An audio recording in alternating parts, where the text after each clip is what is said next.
HSC 25 ব্যাচের শিক্ষার্থী, আপনাদের সাথে আজকে আমরা মিলি যেই টপিকটা নিয়ে আলোচনা করব সেই টপিকটা হলো এইচএসসি 25 ব্যাচের বাংলা দ্বিতীয় পত্রের ফাইনাল সাজেশন নিয়ে আলোচনা করব। যেহেতু সামনে আপনাদের এইচএসসি বোর্ড পরীক্ষা, এই এইচএসসি বোর্ড পরীক্ষায় কিন্তু বাংলা দ্বিতীয় পত্রে ভালো রেজাল্ট করা তুলনামূলক অনেক সহজ। কিভাবে আপনি পড়াশোনা করলে শেষ মুহূর্তে বাংলা দ্বিতীয় পত্রতে ভালো করতে পারবেন, আশা করি ভিডিওটা প্রথম থেকে শেষ পর্যন্ত দেখলে ক্লিয়ার একটা ধারণা হয়ে যাবে। এজন্য আপনারা যারা সায়েন্স আর্টস কমার্সের শিক্ষার্থী আছেন তারা ভিডিওটা অবশ্যই প্রথম থেকে শেষ পর্যন্ত মনোযোগ সহকারে দেখবেন।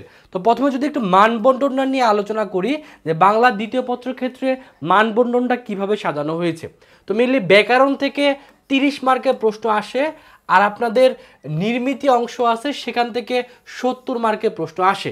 তো প্রথমে আমরা মিলি ব্যাকরণ থেকে যে 30 মার্কের প্রশ্ন আসে এর জন্য আপনি শেষ মুহূর্তে কোন কোন টপিকগুলো পড়বেন সেটার ফাইনাল সাজেশন নিয়ে একটু আলোচনা করি। প্রথম যেটা আসে সেটা হলো উচ্চারণ থেকে মেনলি প্রশ্ন আসে 5 মার্কের। এই উচ্চারণের এই 5 মার্কের জন্য আপনি কি কি পড়বেন শেষ মুহূর্তে, আপনি শেষ মুহূর্তে যেটা পড়তে পারেন সেটা হলো যে অধ্বনি অথবা এ ধ্বনি অথবা ব ফলা, ম ফলা বা জ ফলার উচ্চারণের 5টি নিয়ম আপনি পড়বেন। যদিও এখানে 1 2 3 4 5 5টা বলা হইলো, বাট আপনার সকলকে 5টা পড়তে হবে না। আপনি দেখবেন আপনি যেই বোর্ডের সেই বোর্ডে লাস্ট অর্থাৎ 2024 সালে কোন প্রশ্নটা আসছিল, যেই প্রশ্নটা আসবে সেটা বাদ দিয়ে বাকি 4টা আপনি পড়বেন। কথার কথা আপনি ঢাকা বোর্ডের লাস্ট বার যদি কথার কথা ম ফলাটা আসে তাহলে ম ফলাটা এবার পড়ার দরকার নেই, বাকি 4টা আপনি পড়লে মোটামুটি কমন পেয়ে যাবেন। তো মাঝে মধ্যে দেখা যায় যে এটাও চলে আসে যে উচ্চারণের রীতি কাকে বলে বা বাংলা উচ্চারণের 5টি নিয়ম লেখো, মাঝে মধ্যে এটা চলে আসে, তবে 1 নাম্বারটা বেশি ইম্পর্টেন্ট। এবং আপনারা কিন্তু জানেন যে এই ব্যাকরণের 30 মার্কের ক্ষেত্রে প্রত্যেকটার ক্ষেত্রে আপনাদের সুবিধার্থে অথবা একটা অপশন থাকে।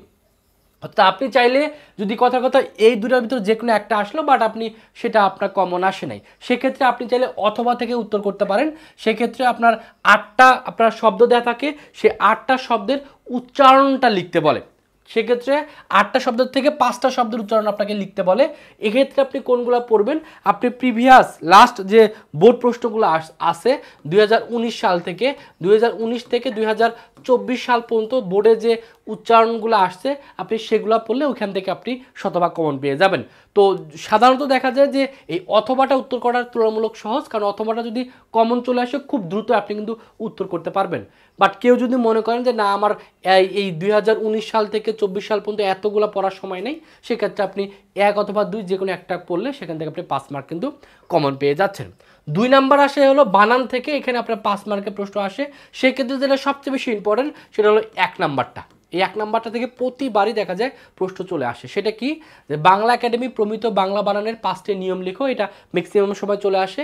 কোনো কারণে যদি এটা না আসে তাহলে সেক্ষেত্রে আরেকটা আপনি ব্যাকআপ হিসাবে অতিরিক্ত পড়তে পারেন, সেটা হলো বাংলা বানানে ইকার ব্যবহারের 5টি নিয়ম অথবা নত্যবিধান বা নত্যবিধানের নিয়মগুলা সাধারণত এই অতিরিক্ত হিসেবে আপনি এই দুটা পড়ে রাখতে পারেন, তবে 1 নাম্বারটা আসার সম্ভাবনা সবচেয়ে বেশি।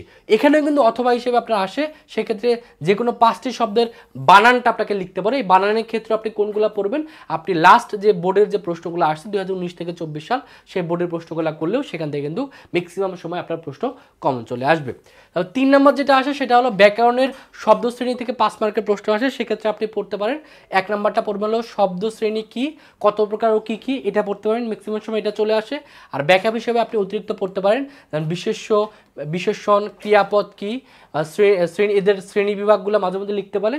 আর অথবা হিসেবে আসে হলো একটা অনুচ্ছেদ দেওয়া থাকে বা একটা বাক্য দেওয়া থাকে, সেখানে সেই অনুচ্ছেদ বা বাক্যগুলোর ক্ষেত্রে আন্ডারলাইন করে দেওয়া থাকে, সেই আন্ডারলাইনকৃত শব্দটি আসলে কোন পদ সেটা মানে চিহ্নিতকরণ করতে বলে, সেটা কি বিশেষ্য না বিশেষণ না ক্রিয়া, এটা মাঝে মধ্যে আসে। তো আপনি চাইলে এই দুইটাই পড়াটা সবচেয়ে বেশি যুক্তিযুক্ত, কারণ এখান থেকে দেখা যায় ম্যাক্সিমাম সময় উত্তরটা করা সহজ হয়।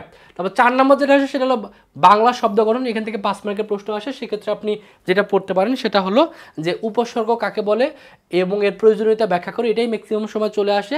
আর অথবা হিসেবে আপনি পড়তে পারেন ব্যাস বাক্য সহ সমাজ, মাঝে মধ্যে এই সমাজটা অথবা হিসেবে দেওয়া থাকে। যদি আপনি সমাজে দক্ষ হন, সমাজ নির্ণয়, সেক্ষেত্রে আপনি এটা পড়তে পারেন অথবা এটা পড়ে রাখতে পারেন।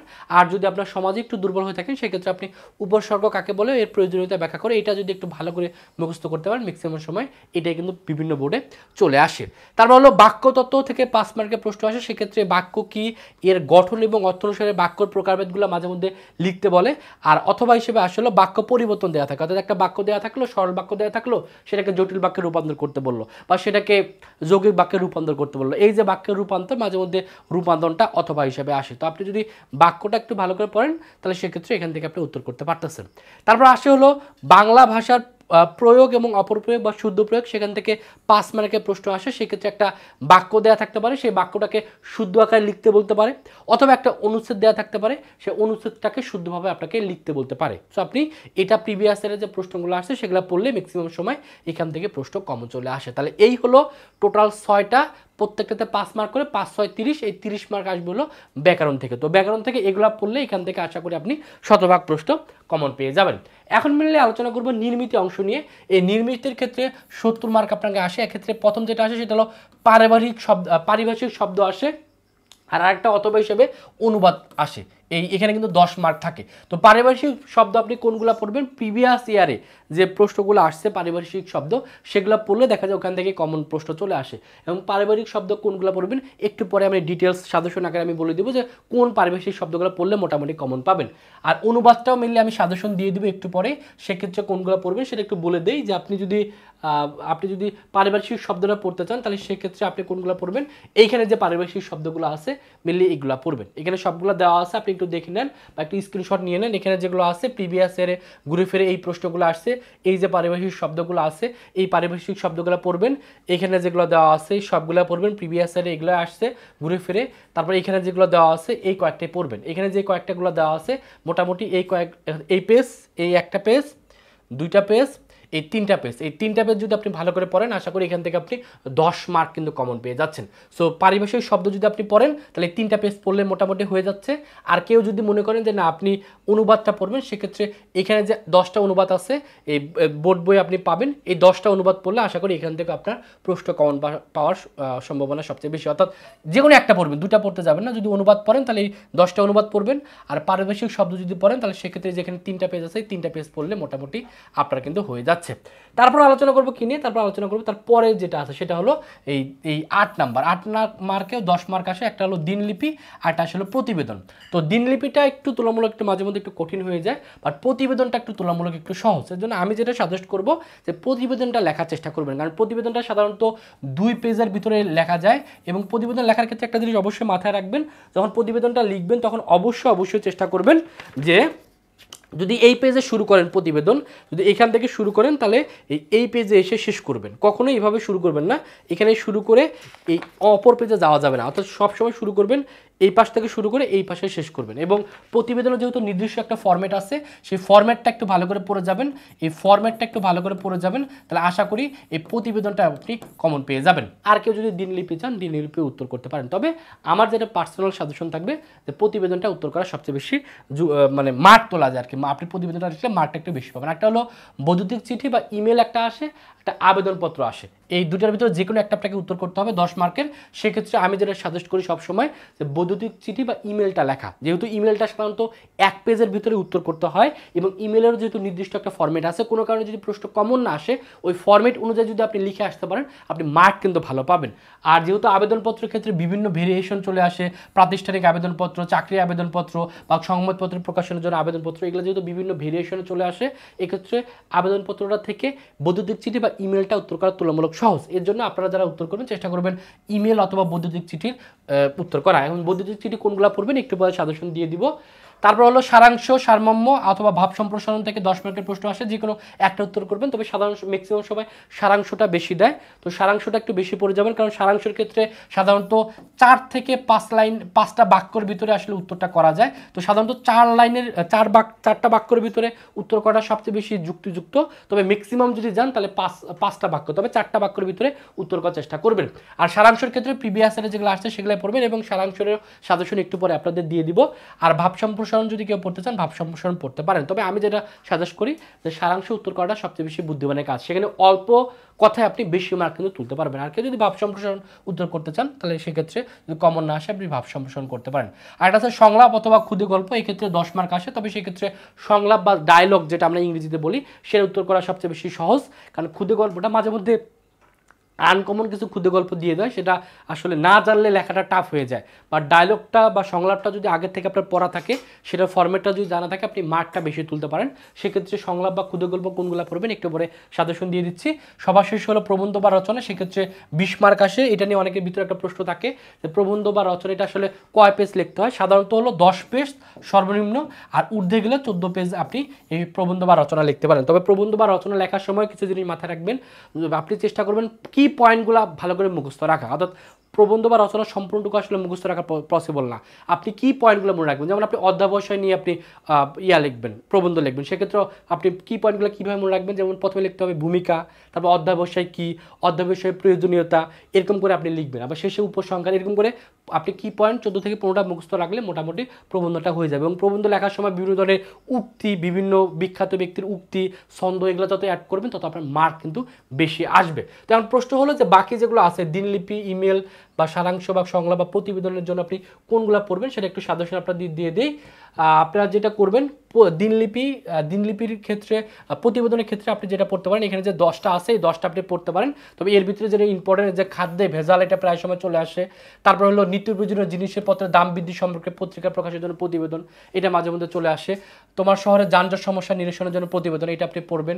দ্রব্যমূল্য ঊর্ধ্বগতির কারণ প্রতিকার নিয়ে এইটা একটু পড়বেন। বৃক্ষরোপণটা পড়বেন।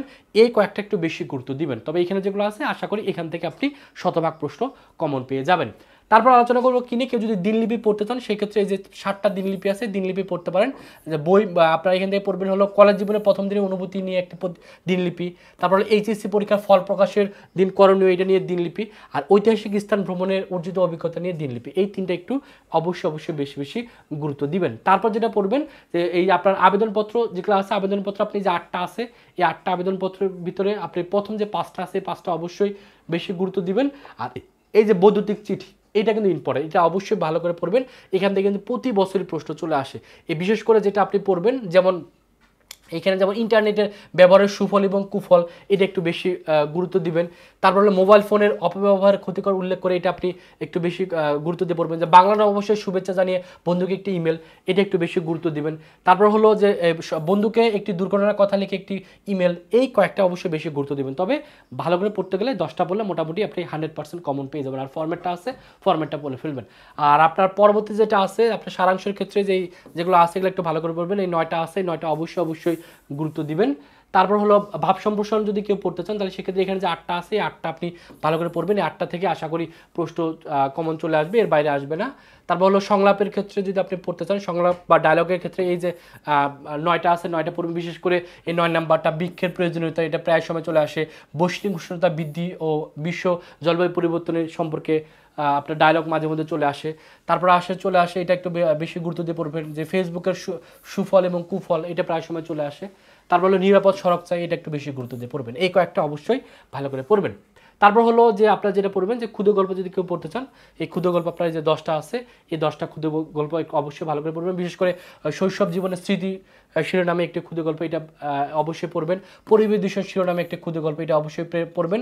তারপর যেটা পড়বেন আলোকিত মানুষ শিরোনামে একটি ক্ষুদ্র গল্প, এটা একটু পড়বেন। এই কয়েকটা বেশি গুরুত্ব দিবেন। আর বাদ এগুলো একটু অবশ্যই একবার করে রিডিং পড়ে যাবেন। এই রচনার ক্ষেত্রে যেটা একটাই পড়তে পারেন, কারণ রচনা বেশি পড়তে গেলে দেখা যায় পরীক্ষা হলে মনে থাকে না। সেই ক্ষেত্রে আপনি যেটা করতে পারেন যে বিজ্ঞান নিয়ে একটা পড়ে যেতে পারেন, ওইখান থেকে কমন চলে আসবে। যেমন তথ্য প্রযুক্তি ও বাংলাদেশ, এটা একটা বিজ্ঞান নিয়ে একটা প্রশ্ন আসবে। মানব কল্যাণের বিজ্ঞান, এটা আসবেই। তারপর কৃষিকাজে বিজ্ঞান, এটা আসবেই। সো এই কম্পিউটার এবং আধুনিক সভ্যতায় বিজ্ঞান নিয়ে একটা যদি আপনি পড়ে যেতে পারেন, ওই একটা আসবে। অর্থাৎ বিজ্ঞান নিয়ে প্রতিবার একটা প্রশ্ন আসে, জন্য বিজ্ঞান নিয়ে যদি একটা ভালো করে পড়তে পারেন, ওইখান থেকে আশা করি কমন চলে আসবে। তো ওকে, তো এই হলো আপনাদের সাজেশন। এখন হলো তাহলে সবগুলো আমরা দিয়ে দিলাম। এখন মিলে তাহলে আমাদের কী করতে হবে, সবগুলো 1, 2, 9, 8 আর পারিভাষিক শব্দ সবগুলো মোটামুটি আমরা বলে দিলাম। তো আশা করি এই জিনিসগুলো যদি ভালো করে পড়তে পারেন, এখান থেকে আপনাদের প্রশ্ন কমন চলে আসবে। তো ভিডিওটা আপনাদের কাছে কেমন লাগলো এটা অবশ্যই কমেন্টে জানিয়ে দেবেন। আর কোন কোন সাবজেক্টের সাজেশন লাগবে এটা কমেন্টে বলবেন। সকলের জন্য অনেক অনেক শুভকামনা। সকলে ভালো থাকবেন, সুস্থ থাকবেন। আল্লাহ হাফেজ।